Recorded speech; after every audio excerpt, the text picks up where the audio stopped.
Saudações, meus queridos, minhas queridas. Eu sou Bruno Floresta. Me sinto muito honrado aqui em ter recebido esse convite hoje para ser host dessa aula, desse bate-papo, desse podcast inaugural HajaCast. Com essa pessoa maravilhosa, a gente já estava aqui batendo um papo, aquecendo no bate-papo aqui, eu conhecendo um pouco ela me conhecendo, e vocês terão a possibilidade de conhecê-la também, assim como eu estou tendo hoje junto com vocês. Eu quis que fosse assim, a gente quis, na verdade, para que fosse realmente um bate-papo fluido, natural. Eu sou uma pessoa muito curiosa e vou procurar extrair dela o máximo de qualidades aqui para que vocês também a conheçam, tá bom? E de quem eu estou falando?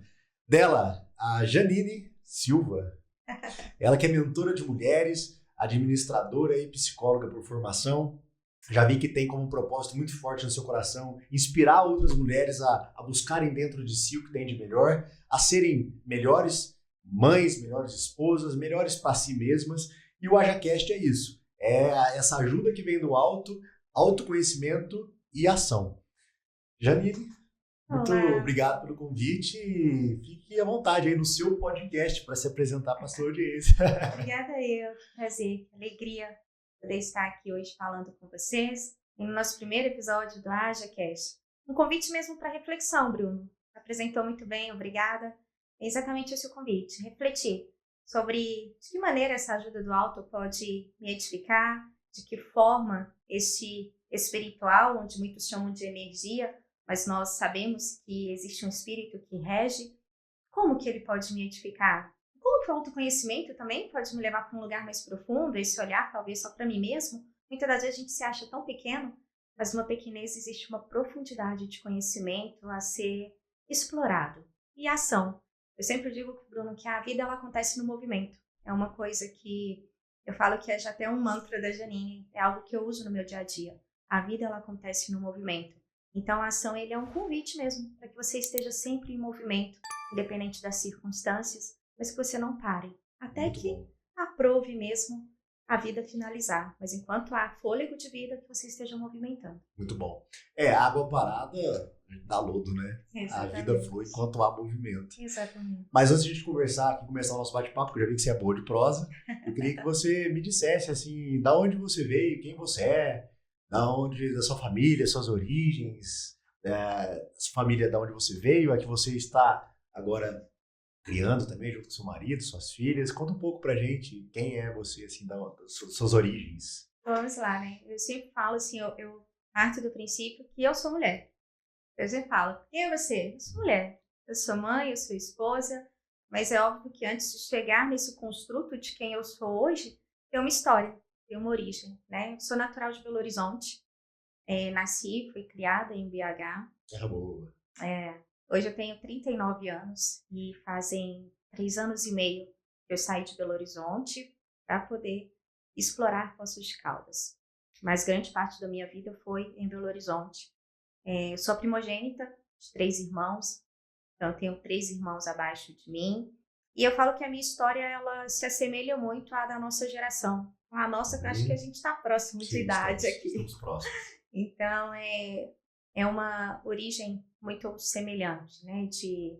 Onde geralmente o primogênito se responsabilizou pelos mais novos, onde já desde criança tinha responsabilidades, em decorrência da vida adulteci muito rápido, então me tornei adulta precocemente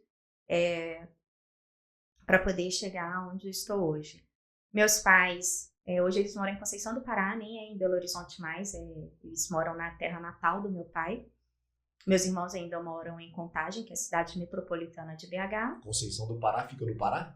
Não, Conceição do Pará fica no Triângulo Mineiro. Tá.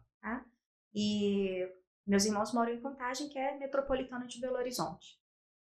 E aqui em Poços de Caldas, eu, meu esposo e minhas filhas. Tenho 18 anos de casada, apesar dessa carinha de novinha. E tenho a Sofia e a Lara, que são frutos da nossa relação. E hoje nós 4 moramos em Poços de Caldas. Viemos para cá por um propósito mesmo de família e estamos aqui construindo um novo momento e um novo ciclo da história familiar. Porque, assim, ajuda do alto, autoconhecimento e ação. Você colocou isso aqui nessa ordem, não deve ter sido por acaso, né? Não. A gente teve aí, vamos falar do período pandemia, que eu acho que é um período que marcou todos nós, né, como seres humanos e de forma mundial, onde muitas pessoas começaram a buscar autoajuda, né? Foi um momento onde as pessoas se despertaram para autoajuda, a gente veio um boom do movimento. Eu vou falar movimento, gente, mas não como ofensa, realmente da maneira que isso aconteceu na sociedade, né? Mas a performance do coach, a performance das imersões de autoconhecimento, de forte impacto emocional, e foi como se todo mundo tivesse alerta ali. Opa, essa oportunidade para me autoconhecer, essa é a oportunidade para buscar ajuda. E a inteligência emocional se tornou mais comum nas conversas, nas rodas, a busca por conhecimento. Até que um dia eu falei assim, tá, mas por que tanto esse autoconhecimento? E eu também participei desse movimento, eu também participei dessa onda. Foi até um período onde eu fiz várias formações voltadas para a inteligência emocional. E até na esperança de que resolvesse muito dos conflitos que eu tinha. E acredito que assim também é com você. Quando você se dispõe a buscar autoajuda, você quer resolver algum conflito. Você vai, tipo assim, você vai por uma dor, Você né? vai por uma dor.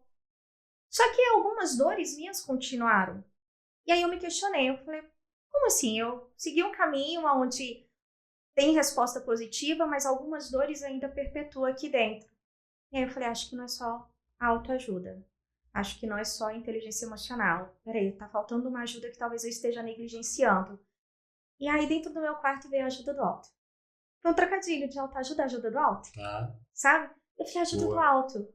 E eu professo a fé cristã, e eu falei, ajuda do alto. É isso. Agora Mas é você já seguir tinha com essa Deus. conexão com o divino, com Já essa tinha. espiritualidade já era aflorada em Já você. tinha. Essa espiritualidade, ela veio na infância, mas por uma decepção do meu pai em questão ao sistema religioso, Tá. que eu gosto de deixar bem claro, a questão da fé que eu professo e o sistema religioso. Meu pai teve uma decepção e ali ele fez um corte. Mas aos 17 anos eu fui buscar, eu tive a necessidade e eu participava de um grupo de adolescentes onde elas eram cristãs, e eu muito curiosa, eu falei, como é que é isso daí? Onde que vocês vão? Como que funciona? E eu comecei a ir, e ali quando eu vi eu já estava rendida, sabe? Nessa conexão mesmo com Deus, com É uma o boa divino. busca para uma adolescente, né, nessa fase de 17 anos e buscar, porque Sim. antes disso, que é muito benéfico, do que outras coisas perigosas. Mas meu pai não teve esse pensamento na época, olha só que interessante. Porque eu não fui como eu adolesci muito rápido, então muito rápido eu amadureci. Então eu não vivi algumas coisas que se espera viver na fase da adolescência e nem aí nessa fase já trocando para a juventude. Eu fui uma menina mais careta, mais conservadora, né? Então, quando meu pai viu que eu tinha feito essa escolha, ele falou: minha filha morreu. Sei. Porque se ela não viveu até hoje, aos 17 anos, ela não vai viver mais. A percepção dele era que essa escolha fosse como se fosse uma ruptura de vida, sabe? Porque eu já era muito recatada. E aí foi aonde, inclusive, antes de eu me conectar de fato com o divino, eu me conectei com o sistema. E aí eu me conectei primeiro com a religião. Ah, entendi. Então eu me conectei, antes de eu ter a conexão com Deus, da relação divina, eu me conectei com o sistema. Então eu me tornei uma religiosa, sabe? Entendi. E aquilo foi como se eu tivesse, assim, acabando com a esperança do meu pai de que a filha dele, que não viveu essa infância, essa adolescência, também não fosse viver mais.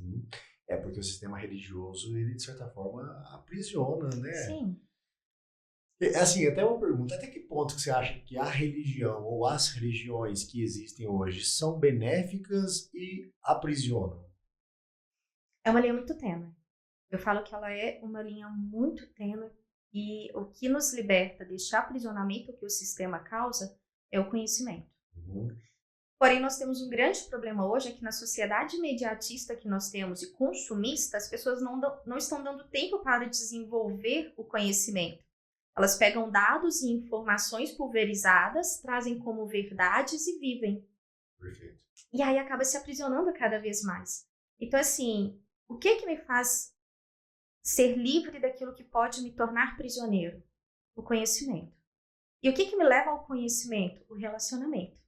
Você só vai me conhecer se você se relacionar comigo, né? Então, hoje, assim, o que para mim te faz livre é o relacionamento que te leva para o conhecer e ali você se torna liberto. Tá, muito bom. Tá? Então, assim, eu hoje me direciono para essa linha, mas foi um processo para chegar aqui. Eu imagino. Faz todo sentido, porque eu tenho percebendo essa movimentação de pessoas cada vez mais buscando Deus ou os ensinamentos que Jesus deixou pra gente aqui, sem intermediários, sem a necessidade de intermediários, Sim. sabe?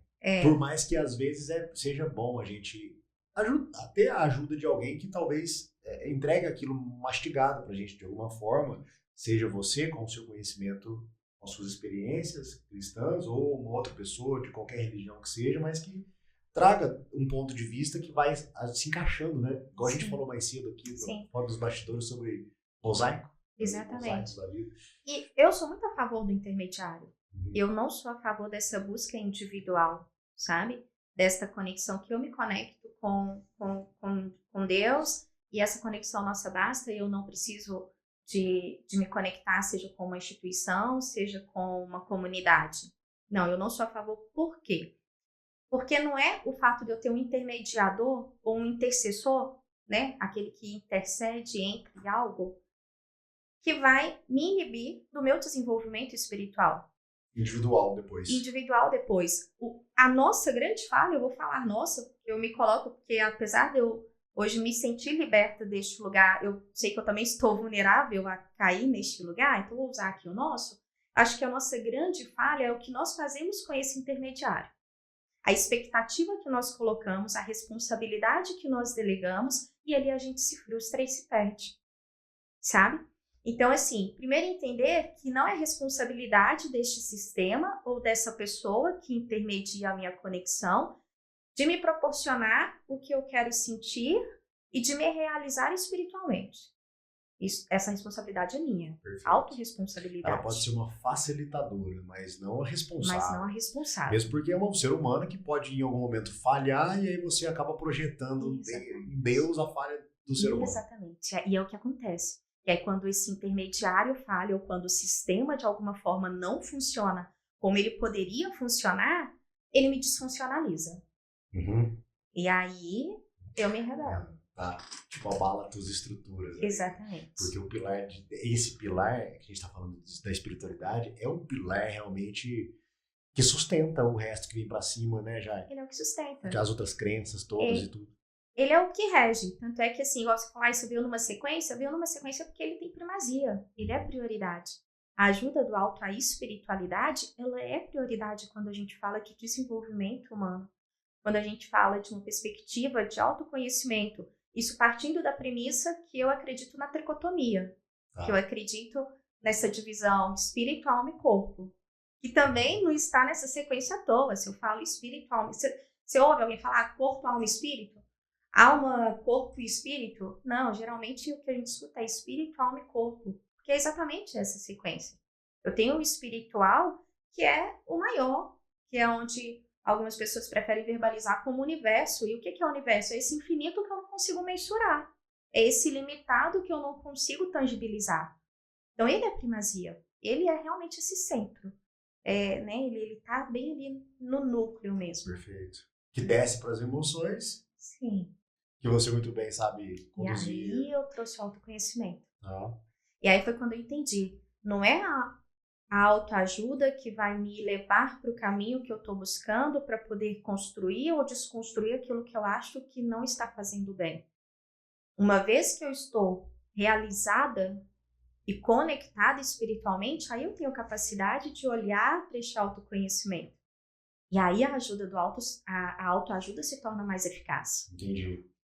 Quase como que você limpasse a pista para você conseguir correr, né? Exatamente. Porque senão você vai buscar autoconhecimento, mas colocando mais informações ainda na tua trilha ali, que ainda não está limpa direito, você se tropeça pelo caminho. Isso, e aí não está ainda clarificado, não está estruturado, e aí é onde muitas vezes você tropeça. Muitas das vezes você coloca valores que lá na frente vai entrar em conflito com um princípio, e aí isso vai se tornar incongruente, você não vai sustentar, e aí não é orgânico. E aí você se perde. Então, é por isso que veio a autoajuda, que é realmente essa conexão espiritual, né, essa conexão com o divino, o autoconhecimento, que é você realmente olhar para dentro. Algumas pessoas vão entender como alma, outros como mente, mas é, na verdade, esse construto de emoções, de sentimento, de pensamentos. É eu conseguir nomear aquilo que eu estou sentindo, aquilo que eu estou pensando, é eu conseguir identificar no meio as circunstâncias que desencadeiam isso em mim, de que forma eu posso regular ou também de que forma eu posso extravasar. E a ação é a tangibilidade, porque quando a gente fala da ajuda do alto, é intangível, é subjetivo. Quando eu falo também de autoconhecimento. É muito sutil, né? É sutil. Mas quando eu falo de ação, não. A ação é o corpo em movimento, é o comportamento. Então, ele vem como se fosse para poder realmente, de forma a concretizar aquilo que eu construí. Perfeito. Entendeu? Como que você hoje, ou assim, quais ferramentas ou dicas, não sei, que você poderia deixar para a gente aqui, sobre colocar em prática realmente essa questão da espiritualidade e das emoções no dia a dia? Você tem tipo um ritual que você faz no seu dia? Eu vou confessar que eu já tive vários rituais. Eu já fui da tribo das 5 horas da manhã. Sei. Eu já fui da tribo do 459, das 5 horas, das 5 e meia. Eu já fui da tribo das 10 horas. E assim, tem até aquele livro O Milagre da Manhã. Sei. Já leu ele? Já li. É um excelente livro. Eu acho que para quem está buscando os primeiros passos, ele é um bom direcionador como estímulo. Mas também não quer dizer que é o único caminho, né? Mas eu gosto bem dos passos ali. Mas hoje o que funciona para mim? É uma coisa que eu falo assim, Bruno. A gente precisa entender o que funciona. O que funciona para mim não vai funcionar para você. Não vai funcionar para vocês que estão nos vendo hoje. Porque nós somos únicos. Então, se eu trouxer aqui uma receita de bolo, vai ser a mesma forma de falar assim, esse aqui é o certo para você. E esse aqui é o certo para vocês. Mas aí eu vou descartar a singularidade. E tantas outras possibilidades. E tantas outras possibilidades de você explorar. Então, assim, quando eu falo que eu já fui da tribo do 459, das 5, das 22, foi porque eu fui fazendo testes. E aí hoje eu entendo o que funciona pra mim. Então, eu vou falar o que funciona pra mim. Hoje funciona pra mim realmente iniciar a minha manhã antes do despertar da minha casa. Por quê? Porque quando desperta a casa, eu entro no flow da rotina. Então, assim, hoje, o momento que eu tenho de oração, aí vocês vão rir, é no chuveiro. É o momento que eu me conecto com Deus. Porque quem é mulher, quem é mãe, vai entender quando a gente entra no banheiro e tranca a porta. Sabe? Então, assim, quando eu tranco a porta e vou tomar o banho, é o momento que eu mais me conecto com Deus. Porque é o momento que realmente eu me desligo. E é aquele momento que eu consigo me conectar, que eu consigo fazer oração, que eu consigo sentir, sabe? Então, hoje, eu até falo com meu esposo, assim, meus momentos de conexão é no banho, sabe? Então, os momentos em que eu mais consigo manter. É até ambíguo isso, porque você está lavando duas coisas ao mesmo tempo. Duas coisas ao mesmo tempo. O corpo e o espírito. O corpo ali, e o porque espírito. você está se conectando Então, na assim, fonte, às vezes eu gosto de entrar pro banho, eu coloco um louvor dentro do banheiro e ali eu tenho 5, 10 minutos e que não é a quantidade, né? Não é o tempo prolongado que vai te levar a essa conexão, é a qualidade. E aquele momento é um momento que eu realmente consigo estar naquele momento presente. Então, eu me desligo do que está acontecendo na casa, se está demandando a minha atenção ou não. Já fui muito de devocionais, sabe? Devocional diário. Não critico, porém, hoje eu estou em um momento que eu tenho lido muito mais a Bíblia do que os devocionais, sabe? Mas por uma questão pessoal mesmo. Então, hoje eu tenho lido a Bíblia pura, me permitido ler novamente. Então, hoje eu não estou com nenhum devocional para poder, de repente, aqui sugerir. Bacana, já é. Interessante que a gente acabou indo para essa vertente, né? A gente gosta disso e é necessário esse alimento para a gente, que é o espírito na carne, né? Enquanto a gente está aqui. Mas eu queria puxar um assunto aqui em relação, eu sei que o negócio que arde no teu coração, que é no tocante à feminilidade, né? As mulheres. E eu te vejo como uma mulher feminina. Isso é muito bacana, porque as coisas hoje em dia estão muito distorcidas, né? Mulheres assumindo papéis de virilidade que não deveriam ser o delas. Pode ser o que quiser. Mas o difícil é você assumir um papel que não deveria ser o seu e você acabar carregando um fardo demasiado, porque os homens também estão fracos, que é aquilo que a gente tem conversado, né? Os homens estão não cumprindo os seus papéis.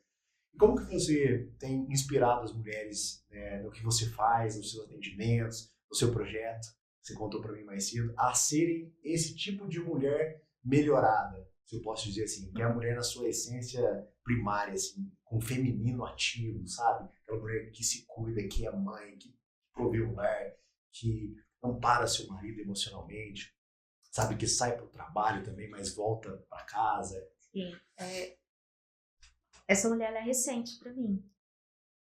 Ela é uma fase recente. Quando eu falo recente, é porque é recente mesmo, tem um curto prazo.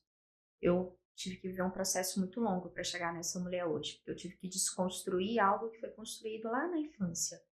Né? Eu fui criada para a mulher que tem que estudar, que tem que trabalhar, que tem que ser independente, que tem que dar conta de si. E isso porque eu super entendo a história da minha mãe. Né? A minha mãe, ela foi mãe muito cedo, ela foi mãe aos 17 anos. E ela sofreu muito, né, com essa gestação, com essa maternidade precoce e com toda a história de vida. E vou contar uma coisa aqui que pouquíssimas pessoas sabem, mas que eu vou ter que contar para você poder entender o contexto. A minha mãe, ela foi mãe aos 17 anos e ela foi mãe solo. Eu fui gerada de um adultério, porque o meu pai biológico era casado. E quando ela engravidou, ali terminou a relação deles e eu nasci. Logo em seguida ela teve o meu irmão. Nós temos diferença de 1 ano, 1 dia e 1 mês. E ali ela era mãe solo de 2. Então, com 19 anos, ela era mãe solo de 2. E naquela vida, eu acredito muito sofrida ali, com as emoções muito fragilizadas. Numa época complicada. Numa época complicada, 39 anos atrás, ela encontrou Jesus. Foi o momento da conexão dela com Deus. E ali, quando ela se conectou e ela foi para a igreja, ela falou com Deus que ela gostaria de constituir uma família e que ela gostaria que esse esposo aceitasse ela com estes 2 filhos, mas que honrasse ela e que respeitasse a filha dela. Por quê? Ao contrário de mim, que era órfã de pai, o meu irmão tinha o pai dele, né? Ela não se relacionava com este pai, mas ele tinha uma figura masculina. Eu não tinha. E quando a minha mãe casou, eu tinha 5 anos já, 5 para 6 anos. Até os meus 6 anos eu era órfã. Inclusive na certidão de nascimento. Eu só tinha o nome da minha mãe. O seu pai biológico continuou com a família dele na outra. Sim, continuou com a família dele. E eu sabia disso, eu tinha essa ciência que o pai do meu irmão não era meu pai e que eu não tinha um pai. E a minha mãe falava, pai vai ser aquele que cuidar de você. Pai vai ser aquele que te amar. E aí minha mãe conheceu meu pai, que é um homem, assim, maravilhoso. E quando ela conheceu meu pai, quando eu falo pai, é o pai que me criou, é o meu pai afetivo, não meu pai biológico. E quando ela conheceu o meu pai afetivo, com 3 meses eles se namoraram, noivaram e casaram. Ele tinha 21 anos de idade. Eu falo que é homem porque para mim é homem. Uhum. Ele tinha 21 anos de idade, a mãe dele precisou assinar para ele casar com a minha mãe, que nessa época 21 anos era menor ainda, tinha que assinar. Ele casou e ele assumiu a minha paternidade. Ele me registrou como filha dele, em documento. Então, ali aos 6 anos de idade, eu ganhei um pai. E é muito interessante que eu ganhei um pai assim, a gente foi para a cidade em que ele morava, que era Roça, e eu perdi o bico. E aí ele foi na rodoviária e comprou um bico. Sabe aquelas chupetinhas que só tem um negocinho no meio? Sei. E na hora que ele entregou o bico, eu falei assim, agora você é meu pai? Porque você está cuidando de mim. Isso você lembra, né? Isso eu lembro. Falar, de ver essas Sim, cenas, tudo. isso eu lembro. Então ali eu ganhei um pai. Só que até os 6 anos de idade eu não tive pai. Então isso também me marcou, né? E ali eu ganho um pai, mas que a gente ainda teve que passar por processos. E aí eu fui aquela menina que eu não podia decepcionar este pai, que eu não podia perder ele, Uhum. porque eu sabia o que era a dor de não ter um. Então eu fui a filha perfeita. Eu fui a filha que não podia errar, a filha que não se permitia errar, que não se permitia decepcionar. Isso tudo de você para com você Isso mesma, tudo né? pra mim, hoje eu entendo que era tudo pra mim, para comigo mesma, né? Você fez a faculdade certinho, né? É. Você deve ter feito faculdade para se entender primeiro, né? Certeza. E aí depois, se entendendo, foi ajudando outras pessoas. Então, assim, eu me coloquei neste padrão, sabe? De autocobrança, de perfeccionismo. Tinha a raiz da rejeição, né? E eu falo que a raiz da rejeição, ela gera em nós uma necessidade de aprovação, uma necessidade de se sentir pertencente e também um complexo de inferioridade. Então, eu me sentia inferior ao meu irmão, que tinha pai, e aí do casamento veio mais 2 irmãos, e eu ali, e eu sempre buscava essa aprovação. Então, eu fui a filha perfeita, a adolescente perfeita e a jovem perfeita, sabe? E cresci com a minha mãe falando, você não pode viver o que eu vivi. Então, eu ainda tinha esse padrão a não ser repetido. Eu tinha que ser a mulher que ia se tornar independente, bem-sucedida, que não iria passar por nenhuma situação das quais ela já tinha passado com as relações anteriores dela. Isso deve ter te tornado uma mulher forte Isso na marra, me tornou né? forte na marra. Assim, então, quando eu falei isso aqui, eu não sabia, né? Porque a gente tá... Mas você chegou a vibrar nessa frequência de Muito, virilidade por bastante tempo? muito. Tipo, ser Sempre. bruta, Líder, mandona, bruta. Ontem mesmo eu postei na minha controladora. rede social sobre isso, sobre essa feminilidade, porque as pessoas me falavam isso. Você é muito grossa, você é muito autoritária, né? Eu sempre fui líder, eu sempre tive esse perfil mais pra frente natural meu, e eu colocava isso de forma muito impositiva mesmo. Das amizades, nas relações. Então, assim, eu era muito viril. E aquilo que eu falava, eu corria atrás e acontecia. Porque, tipo assim, a mulher, ela é mais capaz que o homem cognitivamente. Você pode me falar isso até melhor que eu. Ela amadurece, né? Amadurece mais cedo, a fluidez de sinapse neural, de conexão ali, de inteligência, ela tem essa capacidade. Sim. E o homem é um cara que mais brutão, que vai pra frente, resolve o problema e tal, sai pra guerra e tudo. Sim, e assim, e meus pais ambos trabalhavam fora. Eu era mãe dos meus irmãos, sabe? Então eu fui muito precoce e muito forte. E aí, quando eu vim para a igreja, vou trazer esse termo, mas quando eu conheci a Deus, eu ainda não me relacionava com Deus como Deus Pai, eu me relacionava como Senhor, autoridade, supremo. E que eu tinha que continuar sendo a boazinha para agradar a Ele. Entendi. Por isso que eu falei que eu entrei num sistema. Entendi. E não na relação entre uma filha e um pai, que é a relação que eu tenho hoje. Sabe? Perfeito. Então eu fui pro sistema. E no sistema eu tinha que performar conforme aquele sistema regia. Então era ali muito também. Ferro e fogo. O que acaba tirando um aspecto da intimidade, né? Da boa relação, porque se você não consegue ser quem você é. E eu culpava ele, por eu não conseguir ter essa relação de pai e filha com ele, porque pelo que eu tinha passado na infância, né? Pelo abandono e pela rejeição que eu tinha sofrido na infância. Então isso veio. E aí fui para a faculdade com 18 anos, fiz administração, com 21 anos eu já era bancária. Então, Meus sentimentos. Eu também já fui bancária. Né? Então, mas assim, com 21 anos, ser bancária, eu já tinha status. Em VH, terceiro período de administração, eu já trabalhava em um banco, uma instituição financeira bem-sucedida. Meu ego só foi inflando. E eu sendo bem-sucedida na faculdade, bem-sucedida nos estudos, com 22 anos eu casei. Tipo, eu sou autossuficiente. Autossuficiente. Casei com 22 anos. Quando eu casei, meu esposo achou que eu nem iria namorá-lo. Porque meu esposo, com 28 anos, ele fazia EJA, Educação para Adulto. E eu já estava na faculdade. Só que a nossa conexão era para ser. Então, isso para mim era indiferente. E tudo que nós temos depois, nós construímos juntos também. Mas ele tinha isso para com ele, porque eu já era muito bem resolvida. Né? Então, casamos com 22 anos. Tinha essa diferença de idade, mas a tua frequência era já pelo tudo que você viveu. Entendeu? Até que depois que nós casamos, ele fez faculdade, hoje ele é funcionário público, super bem sucedido também. Mas, por um longo período do nosso casamento, eu quem era a autoridade financeira, sabe? E eu gostava disso. Eu me sentia bem neste lugar. Então, assim, e não valorizava aonde ele estava. E se você não valorizava, ele não se sentia E valorizado. ele não se sentia valorizado, sabe? Isso provavelmente você tira o Muito, potencial dele. muito. E isso foi a vida toda. Eu me achava incapaz de ter filhos. A gestação, quando ela veio 9 anos depois de casada, era porque eu não me via mãe. Eu falava, mãe, cuidando de criança? Não, eu tenho zero paciência com criança. Nem de forma alguma. Então, o máximo que eu pude postergar, eu posterguei. Tudo que era outros planos que eu poderia colocar na frente, nós colocamos, né? E a maternidade só veio depois que eu liberei perdão.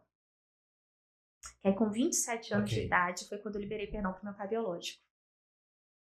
E aí eu tive um momento de forte impacto emocional na minha vida, em uma conferência religiosa. E naquele dia, de fato, eu já tinha 10 anos que eu tinha entregado a minha vida para Jesus. E todas as vezes que falava de perdão, eu ia lá, não, eu perdoo, mas eu sempre voltava no mesmo lugar, na mesma ferida. Mas com 27 anos de idade foi o dia que eu realmente liberei o perdão verdadeiro, que aí eu senti amor. E aí naquele evento ali que eu consegui liberar o perdão verdadeiro foi quando, inclusive, eu entendi que eu tinha um pai biológico, porque antes eu falava o meu genitor, aquele que fez. E aí quando eu voltei, eu falei, mãe, me conta a minha história. Por que eu fui rejeitada? E aí minha mãe me contou, não, você nunca foi rejeitada.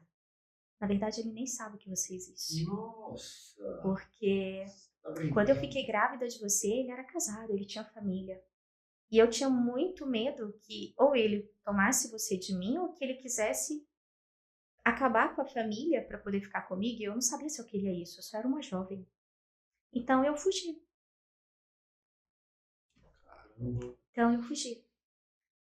E aí ali foi quando eu descobri que, na verdade, eu nunca tinha sido de fato rejeitada, apesar de durante a vida toda ter me sentido rejeitada. É uma coisa que a gente tem que ter muito cuidado. Que os nossos sentimentos nem sempre descrevem aquilo que de fato acontece. Tá.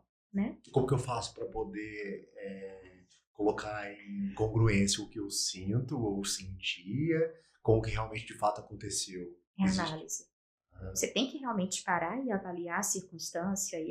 Quando que eu descobri que o que eu sentia não era fato? O dia que eu parei e falei, me conta a verdade, me conta a minha história. Eu nunca tinha parado. Eu vivia com uma história que eu criava na minha mente. Conheceis a verdade e ela vos libertará.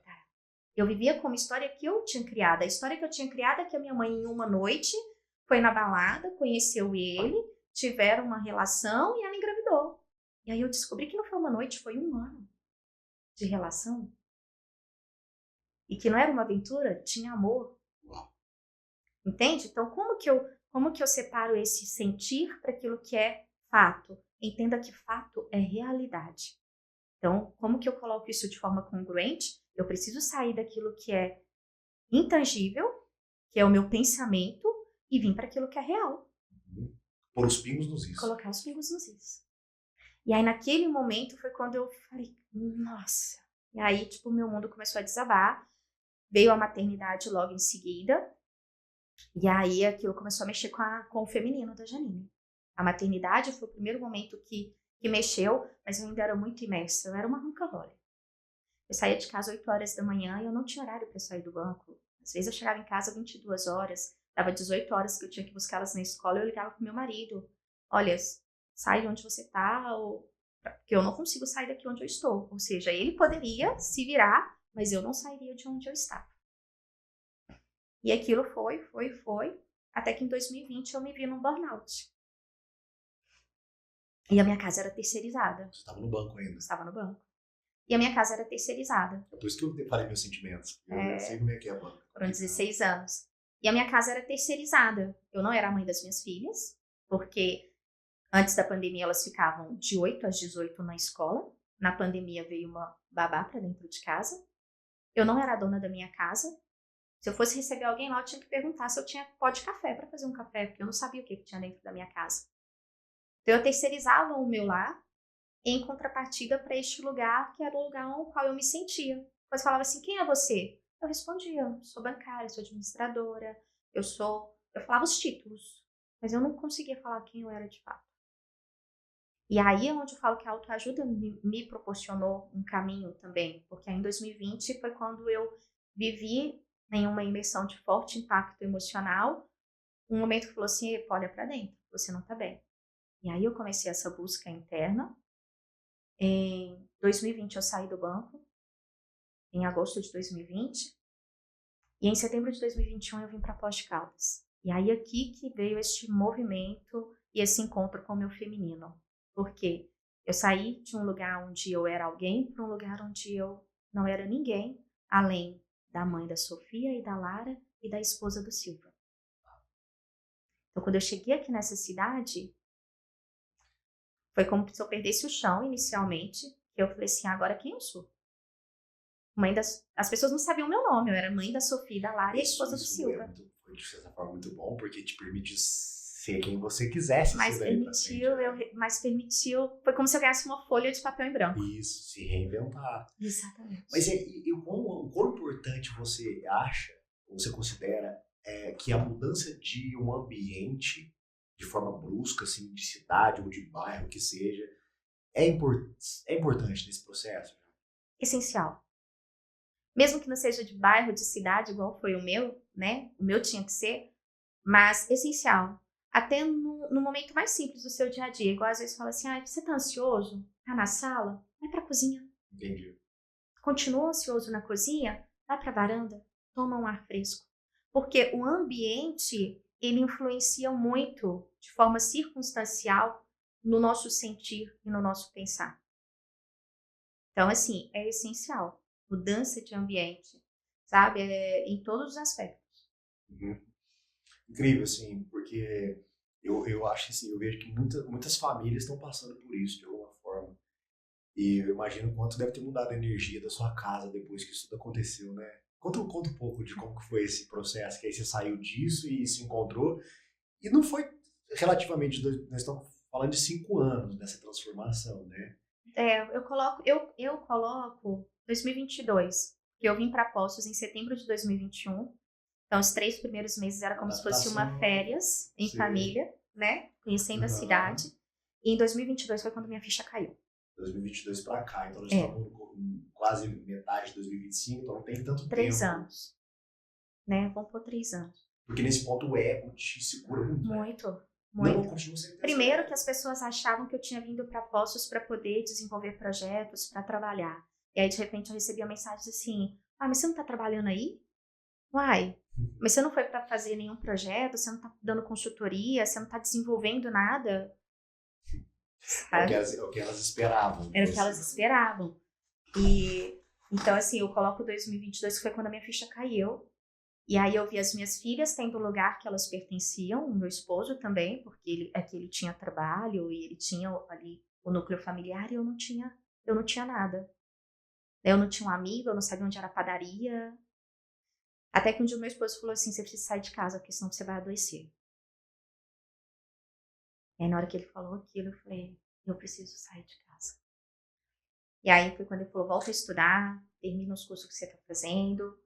E aí ele falou assim, entenda que essa mudança é um momento para você poder viver novo.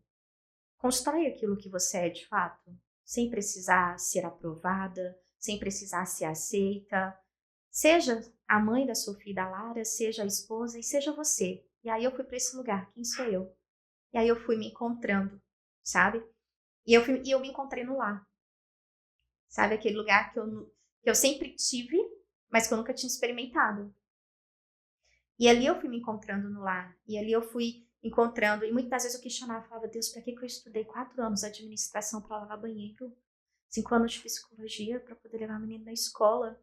Até que um dia Deus falou assim, senta. E aí eu sentei, e aí eu fui lembrando de todas as cadeiras da administração e fui vendo aquilo que eu estava fazendo. Tá. Eu falei, gente... Estava na sua casa. Em casa. Eu falei, eu sou financeiro. Sou eu que administro as finanças. Eu que vou no supermercado e olho o que hoje está com um bom preço, o que inflou, o que não inflou, que faço economia. E eu me cobrava muito colocar dinheiro, fazer dinheiro. Isso foi uma coisa que pegou muito para mim também, né? Eu disse, nossa, agora eu vou ter que pedir dinheiro para fazer unha. Nossa, agora eu vou ter que pedir dinheiro para fazer as luzes. Antes eu não precisava pedir dinheiro e nem falar com o que eu estava gastando. E agora eu tenho que perguntar qual cartão que eu vou poder usar. Então isso foram coisas que foi mexendo muito comigo. E assim, meu esposo nunca cobrou, nunca questionou, mas era eu, o ego. sabe? Uma autocobrança de A novo. autocobrança de novo. E porque você sabia que era capaz, tinha essa independência. Exatamente. E ali ele falava, pra que você tá se cobrando isso? Não vai faltar nada. Só viva. É. E ali eu fui... E aí ali eu fui criando um novo significado pra minha vida. E eu fui criando esse significado dentro do lar. E aí eu fui me conectando com o meu feminino. Eu fui me conectando com a maternidade, que eu nunca tinha vivido. Algo que me doeu muito foi no 4º mês que eu estava aqui. Meu esposo estava de plantão e eu fui colocar minhas filhas para dormir. E elas estavam chorando. E a minha filha, que na época tinha 4 anos, virou para mim e falou assim: você precisa frequentar a mesma escola que o papai frequentou quando ele aprendeu a cuidar de criança. Naquele dia eu chorei. E aí eu falei assim: filha, pode ficar tranquila que a mamãe já está nessa escola. E aí eu entendi que eu tinha vindo para uma escola. E que era uma escola em que eu precisava me aperfeiçoar, sabe? Então, é uma fala dela que eu nunca vou esquecer e hoje eu já nem lembro mais com dor, mas foi a fala do meu despertar. E aí foi essa reconstrução dessa Janine do lar. Então, eu fiquei em 2022, 2023 e só em 2024 que eu voltei a atuar novamente profissionalmente hoje, né? Mesmo assim, a minha agenda profissional, ela é o que a agenda familiar permite. Então, hoje, a minha prioridade é a rotina das meninas, é a casa, é o meu esposo, e aquilo que permite eu dedico aqui ao profissional. E aí, o que eu falo? Elas vão crescer, e quanto mais elas crescem, mais elas vão ganhando o espaço dela, e eu vou ficar com o espaço livre. E aí eu cresço aqui também novamente, mas hoje para mim é elas, porque esse tempo não vai voltar. E aí foi esse reconstruir novamente do lar. E hoje é o lugar que eu realmente me realizo, e é onde eu falo que eu realmente me encontrei. Pois é interessante. Eu queria pegar um gancho nisso aí, sobre se realizar e se encontrar no lar, porque é algo que está muito latente e eu vejo que está faltando isso, sabe? Hoje em dia, as pessoas contemplarem o momento de estarem em casa, mesmo sendo tão capazes e inteligentes, assim como você é. Obrigada. Sabe? E aí, às vezes, você está lavando o banheiro, igual você trouxe, como que você faz para, nesse momento, se conectar com o presente, o agora, de maneira, sabe, contemplativa mesmo, alegre, sabendo que você podia muito mais, mas aquilo que você está fazendo é onde você precisa estar. Uhum. Hoje eu olho muito assim, tem momentos que eu não negocio, como os nossos tempos de mesa mesmo, sabe? Hoje a gente consegue fazer as refeições diárias do almoço em casa, que é algo que eu falo assim, como que eu nunca sonhei com isso, eu nunca imaginei que isso seria possível. E hoje eu vejo as minhas filhas organizando ali a mesa para nós almoçarmos. O fato quando elas falam, mãe, o que a gente mais gosta é quando você deita para dormir com a gente. E aí eu lembro, nossa, quantas vezes eu cheguei em casa, elas já estavam dormindo. E eu saí de manhã, elas também estavam dormindo. Hoje, quando eu olho para elas, eu vejo que elas são femininas. Eu lembro que uma vez uma pessoa falou assim, Jane, você é tão grossa que você não vai saber colocar um laço no cabelo de uma menina se você tiver uma filha. E aquilo me doeu naquele momento. E hoje eu tenho 2 filhas que são super femininas, sabe? E quando eu arrumo elas, eu falo, eu sou capaz. Pode ser algo tão simples, mas foi algo que um dia eu acreditei que eu não era capaz. E que eu acreditei que eu também não merecia. Que eu não Você merecia. se identificou com aquilo. Sabe? Então, hoje, assim, eu entendo que quando eu tô cuidando do meu lar, eu estou sendo grata por aquilo que eu tenho. Agora você vai se surpreender. O que hoje gera para mim mais sentido e significado de estar dentro do meu lar foi que quando eu ocupei este lugar, o meu esposo rompeu. Uau! Quando eu ocupei o lugar, o meu esposo voou. Entendeu? Profissionalmente. Se a gente falar assim, eu morava em BH e ele já exercia, né, a função que ele exerce em BH, quando nós chegamos aqui em 3 anos, o que ele já cresceu profissionalmente, ele não cresceria lá em mais 10 anos de profissão. Então, assim, o meu esposo, ele voou profissionalmente, emocionalmente. Como homem mesmo, hoje eu vejo assim, tipo, hoje às vezes eu chego em casa e ele tá lá com um amigo que ele convidou para um churrasco. Hoje ele tem o grupo de corrida dele, igual hoje de manhã ele saiu para correr 5 horas com mais 2 amigos. Hoje eu vejo ele tendo essa vida de hombridade, viril, de hombridade, sabe? Que te gera admiração, né? Que gera em minha admiração. E eu sei que isso só aconteceu depois que eu saí de um lugar que eu ocupava e que eu cobrava que ele ocupasse, mas eu não saía para dar espaço para ele. Uhum. E aí, na hora que eu saí de verdade, ele ocupou. Então, assim, hoje quem cuida das finanças é ele. E para mim, zero problema, sabe? Hoje, eu falo, amor, isso aqui, aí ele me consulta, olha, eu tô pensando em investir isso daqui, o que você acha? Vamos fazer isso daqui? Mas eu falo, a decisão é sua. E confio na decisão que ele tomar, sabe? E eu vejo o quanto que isso potencializou ele, o quanto que isso deu para ele uma hombridade que mesmo ele tendo a vida toda sendo um homem de caráter, eu não reconhecia isso nele.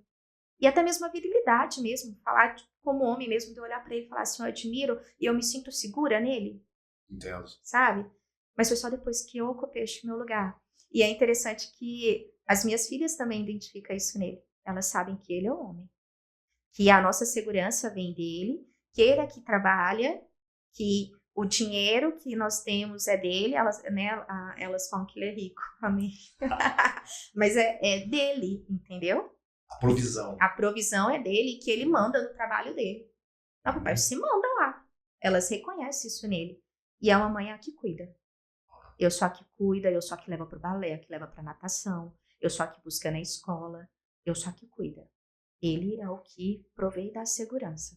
E para mim, ter chegado neste lugar é impagável. É impagável. Sabe? Para mim não tem preço. É valor que eu não consigo estimar. E assim, Janine, você está colhendo hoje? Não, hoje a minha rotina é uma loucura. Mas eu sei que eu vou colher lá na frente. Sabe? Eu sei que as minhas filhas vão ir, mas elas vão ter um lugar para voltar. E elas vão reconhecer a mulher que eu fui na vida delas. E não é a mulher que fez, é a mulher que eu sou. Porque antes eu me colocava nesse lugar de fazer. Não, tem que fazer, eu tenho que ter, eu tenho que responder, eu tenho que performar. E eu saí deste lugar e hoje eu sou. Entendi. Hoje eu sou a mãe da Sofia e da Lara. E hoje eu sou a esposa do Silva. Interessante que, em contrapartida, é impossível que elas não te vejam como uma mulher forte também. Não dá, né? Pra você fingir, esquecer tudo que você foi, que você criou em você Sim. mesmo. Então, ao mesmo tempo, você representa para elas essa doçura Sim. da cuidadora, da mãe, do feminino, mas você também traz essa força da mulher para elas Sim. se espelharem em você, né? Mas Sim. tendo um pai ali presente como um norte de segurança. Não. E é interessante quando eu falo assim, hoje eu sou a mãe da Sofia e da Lara e hoje eu sou a esposa do Silva, porque é isso efetivamente que eu sou, inclusive para elas. Esses dias mesmo a Lara deu um ímpeto de raiva e aí ela foi e falou assim, a minha mãe é psicóloga, mas ela é minha mãe, então ela não pode me ajudar.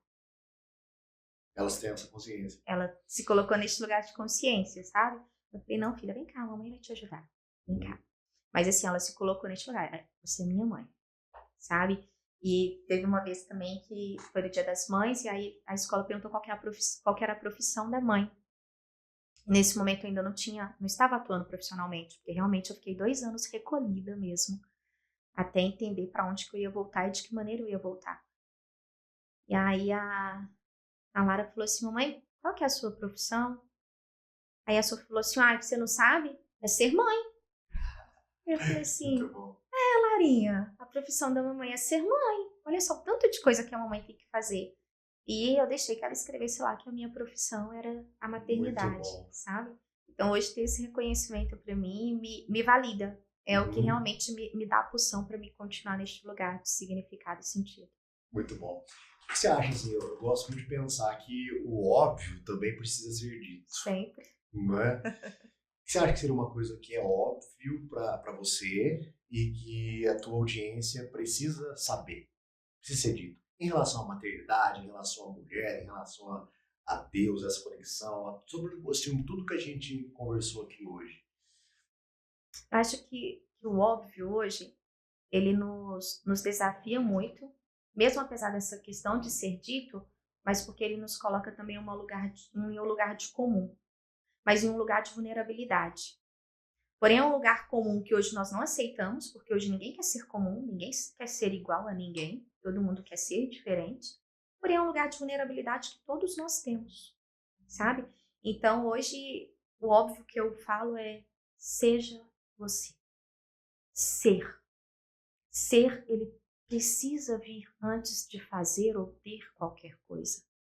Porque o que você faz hoje, se amanhã você deixar de fazer e a sua identidade estiver firmada naquilo, você vai deixar de existir. Você vai perder o sentido e o significado da sua vida.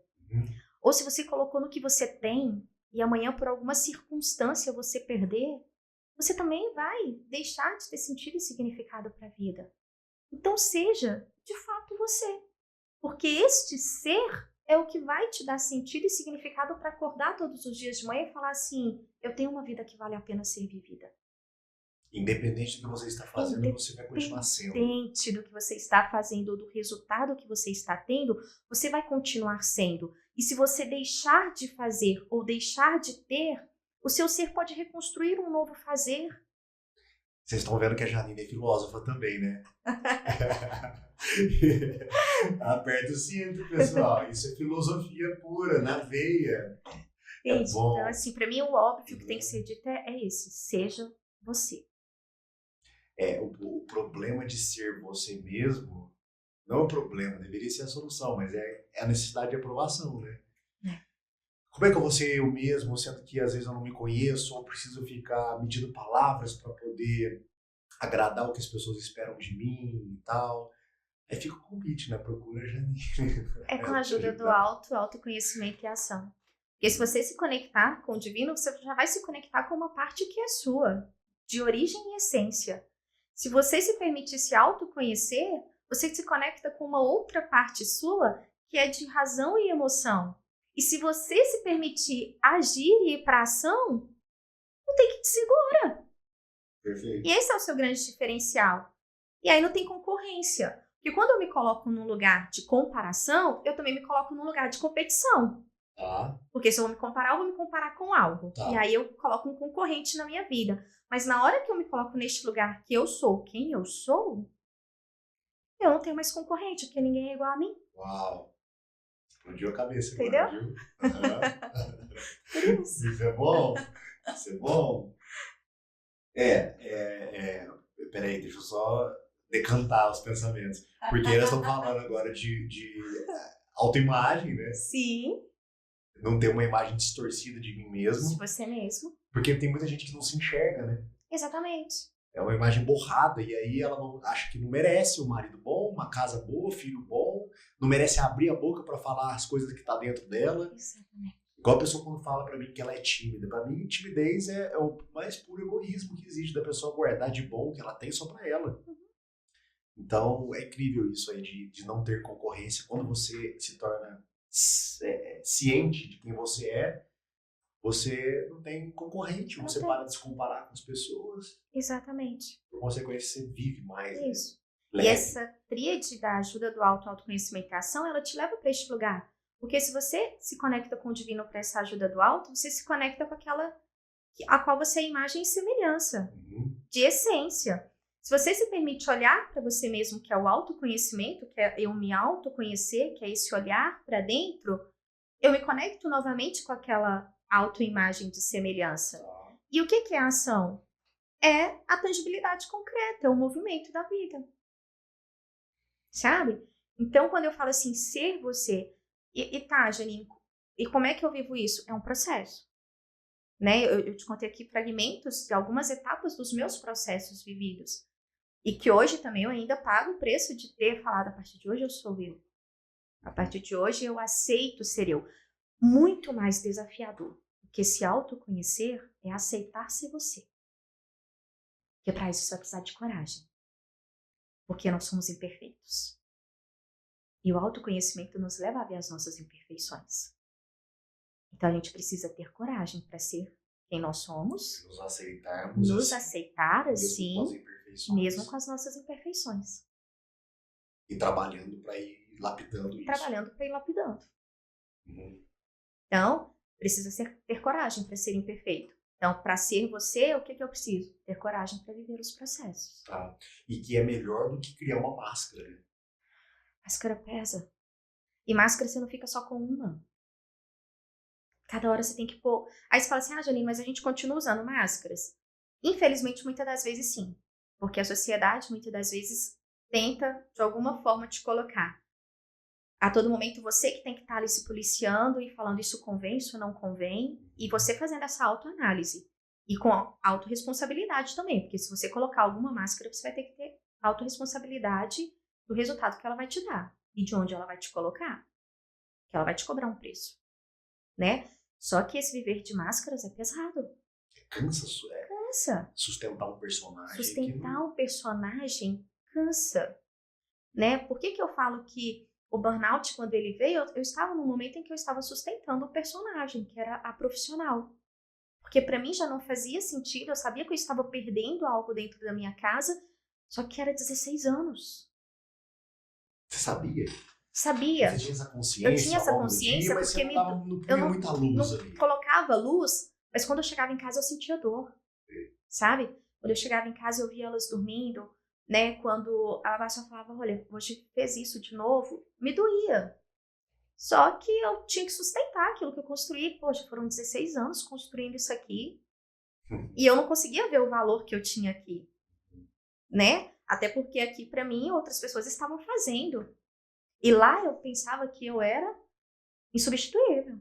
Não, se eu não fizer, quem vai fazer? Quer dizer, lá você era insubstituível, mas aqui você podia ser substituída. Eu era substituível, terceirizada.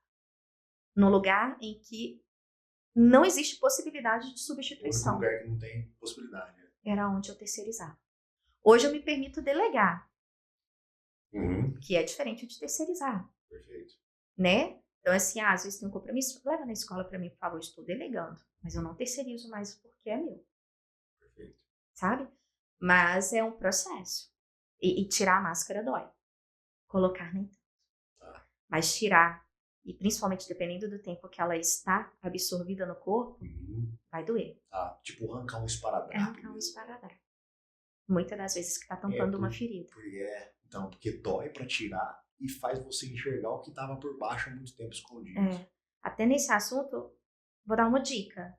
Um spoiler pro próximo episódio. Um spoiler, faz só um spoiler, deixa um spoiler, abre um looping, mas não fecha. Tem uma fábula que chama O Cavaleiro Preso na Armadura. É uma fábula sensacional. Te indico a leitura. Tá bom, vou ver. Vou procurar. Fala de um cavaleiro, e um cavaleiro em que ele se torna prisioneiro da sua própria armadura. É uma fábula super gostosa de ler, são 60 páginas e que vai estar super congruente com esse nosso tema aqui. É a fábula Cavaleiro Preso na Armadura. Anotado. Minha querida, eu gostaria de convidar você a fazer uma coisa interessante que eu vejo, não sei quem que é, se é o Caio ou o Joel que fazem, já fizeram no podcast deles do passado, onde eles falavam assim, duas coisas que eu queria te pedir, assim, né? Primeiro, agradecer muito a oportunidade de estar aqui hoje, tá? Com você, adorei te conhecer, tenho certeza que eu quero conhecer seu marido, suas filhas, seu tá? prazer. A gente tem muito em comum. E queria te pedir, assim, para você falar, convidar as pessoas a continuarem aqui, né? Porque eu tenho certeza que isso vai ser enriquecedor demais, como foi aqui nesses minutos, do que elas podem esperar de você e do AjaCast aqui, dos próximos episódios. E se você pudesse deixar uma mensagem, assim, pode pensar. A mensagem? A mensagem e o spoiler do que te aguarda, do que aguarda as pessoas, que aguarda, né? Para os próximos episódios aqui desse podcast maravilhoso. Para mim, acho que a mensagem que eu deixaria estampada, se pudesse falar assim, lembra disso daqui, lembra da Janine, a partir de hoje, sempre se apresente dizendo quem você é. Eu sou Janine. E você? Boa. Quem é você? Né? Tipo um convite para a pessoa refletir quem é ela, sem as máscaras, sem os títulos. Exatamente. Boa. E do Aja você pode esperar muito movimento, muita vida real, prática, de forma que evidencia quem realmente nós somos diante dos processos, das histórias e sempre trazendo reflexões verdadeiras que vai te levar a pensar, questionar e criticar, porque isso sim gera sabedoria em nós. Então, haja conosco e conecte-se com a ajuda do autoconhecimento e ação, porque com certeza a sua vida vai entrar em movimento. Aí um detalhe, se em algum momento desse bate-papo fez sentido para você de verdade, algumas das conversas que a gente teve aqui, deixa o seu like, curte, compartilhe com aquele amigo, aquele grupo da família que está no seu WhatsApp aí, porque é uma forma de você patrocinar essa mensagem tão benéfica, né? Para mais pessoas receberem isso. Bom, e se inscreva no canal da Janine também. Tamo junto. Obrigada. Você aqui, viu, Foi querido? Tamo junto. muito bom, viu? Um abraço.